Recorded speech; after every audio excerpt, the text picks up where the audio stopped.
দেখিতে গিয়েছি পর্বতমালা, দেখিতে গিয়েছি সিন্ধু, দেখা হয় নাই চক্ষু মেলিয়া, ঘর হতে শুধু দুই পা ফেলিয়া একটি ধানের শীষের উপরে একটি শিশির বিন্দু।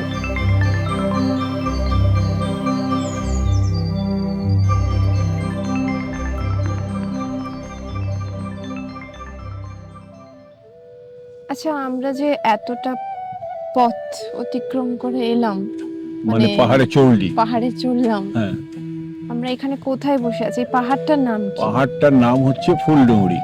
আসলে পাহাড় না, মানে এটা টিলা। পাহাড় নয়, এটা ছোট টিলা, কিন্তু ঘাটশিলা শহরের মধ্যে একটা ছোট টিলা।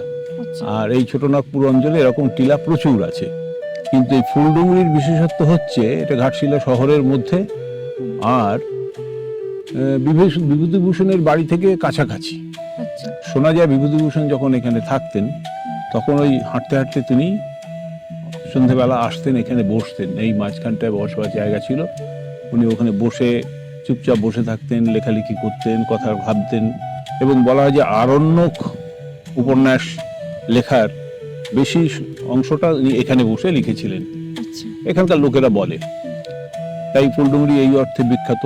আর একটা কি হয়, এই ফুলডুঙরিটা এটা তো মূলত ছোটনাগপুর অঞ্চলে যারা আদিবাসী আর কি, সাঁওতাল, মুন্ডা, লোকাল লোক, তাদের নানা রকমের দেবদেবতাদেরই আছে। তাদের সাঁওতালদের দেবতা হচ্ছে মারাংবুড়ু।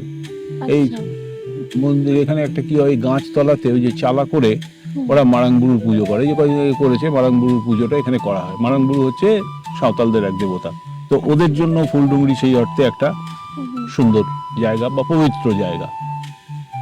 আর এইটা কোথা থেকে চালু হয়েছে আমি জানি না, খুব সম্ভব হয়তো সাঁওতালদের কোনো ইয়ে থেকে চালু হয়েছে। লোকালি এটাকে লাভাস হিল বলা হয়। মানে প্রেমিক প্রেমিকারা এখানে এসে যদি তাদের মনোগত কিছু ইচ্ছা বা প্রার্থনা করে তো সেটা পূর্ণ হয়। তো সেটা থেকে এখানে কলোকিয়ালি অনেকে এটাকে লাভাস হিলও বলে। এই হচ্ছে ফুলডুঙরির ইতিহাস। আর চারদিকটা তাকিয়ে দেখো, চারদিকে জঙ্গল, সেই জঙ্গল এরকম ঘাটশিলার চারপাশেই জঙ্গল আছে, সেরকমই জঙ্গল। আর এটা অন্য আর একটা টিলা আর কি, পাহাড় ঠিক বলা যায় না, হ্যাঁ অনেকটা উঠতে হয়। আর আমরা পাকদণ্ডি বয়ে উঠেছি বলে একটু কষ্ট বেশি হয়েছে, একটু চড়া রাস্তা দিয়ে উঠলে একটু সময় বেশি লাগে, কিন্তু আর একটু কম কষ্টে ওঠা যায়, এটাই। নামটা খুব সুন্দর না, ফুলডুঙরি? একটা রিদম আছে শব্দটার মধ্যে। জায়গাটাও একটা অদ্ভুত জায়গা। এখানে বসে থাকলে খুব শান্ত, চতুর্দিকে তাকিয়ে দেখো, চারদিকে তাকিয়ে পাহাড়, জঙ্গল, নিরিবিলি, কোথাও কেউ নেই, আর প্রকৃতির মাঝে বসে আছো। এবং বিভূতিভূষণের মতন প্রকৃতির বর্ণনা আর কোনো বাংলা সাহিত্যের কোনো লেখক দিয়েছেন বলে আমার জানা নেই। এত ভালো দিয়েছেন অনেকেই, এত নিখুঁত প্রকৃতির বর্ণনা আর কেউ দেননি। তার মধ্যে মূল একটা কারণ হতে পারে বিভূতিভূষণ জীবনের একটা বড় সময় এই অঞ্চলে কাটিয়েছেন, এই ছোটনাগপুর অঞ্চলে, এবং উনি প্রকৃতিকে কাছে থেকে দেখেছেন। ওর প্রকৃতির বর্ণনাটা কিন্তু পড়াশোনা করে নয়, প্রকৃতি দেখে। এই যে ঘেটু ফুল, আমরা যদি পথে পাই ঘেটু ফুল দেখাবো, এত ঘেটু ফুলের বর্ণনা পাওয়া যায়, ঘেটু ফুলের কথা পাওয়া যায়। আমরা শহরের লোক তো ঘেটু ফুল চিনি না।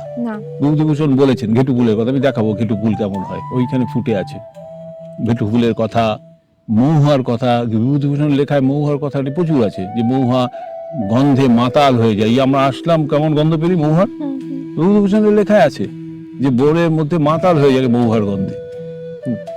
তো হয়তো বিভূতিভূষণের এই পরিবেশ বিভূতিভূষণকে কন্ট্রিবিউট করেছে আর কি, বিভূতিভূষণের এই সমস্ত রচনায়। আর ঘাটশিলার বিভূতিভূষণ জড়িয়ে গেছে নামটা, বাঙালি যারাই আসে ঘাটশিলাতে জানে বিভূতিভূষণের জায়গা আর কি। তো উনি শেষ জীবনটা এখানেই ছিলেন, এখানেই ওর উনি দেহ রেখেছেন আর কি। চলো এইটুকুই থাক এখন, আবার দেখি। ঠিক আছে। আপনাদের মতামত আমাদের জন্য মূল্যবান, তাই দয়া করে লাইক ও সাবস্ক্রাইব করবেন প্লিজ।